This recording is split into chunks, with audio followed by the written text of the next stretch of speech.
দক্ষিণেশ্বরের ম্যাথর রসিক কি অসীম সৌভাগ্যের অধিকারী।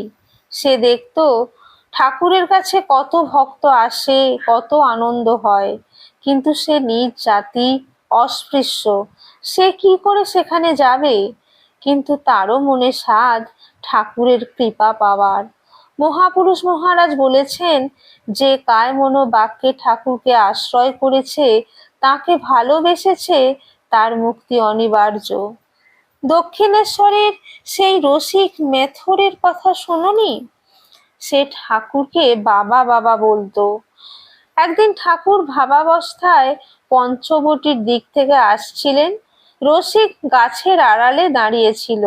ঠাকুর সামনে আসতেই রসিক ছুটে এসে ঠাকুরের সামনে হাঁটু গেড়ে বসে তার চরণ স্পর্শ করে কৃপা ভিক্ষা করেছিল।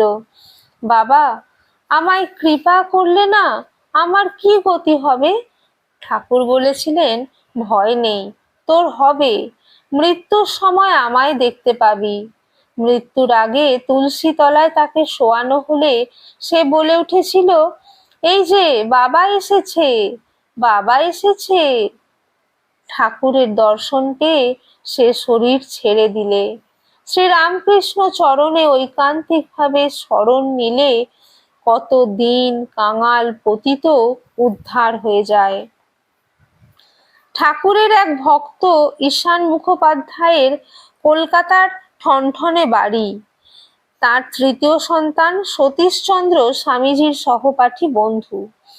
ঈশানচন্দ্রের বহু গুণ, তার দানেরও খ্যাতি ছিল। দক্ষিণেশ্বরে এলে কখনো কখনো উদয়াস্ত জপও করতেন।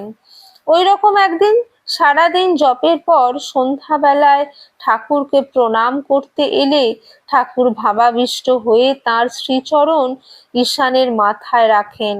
পরে বাহ্যদশা ফিরে এলে তাকে বলেন, ওরে বামুন, ডুবে যা, ডুবে যা।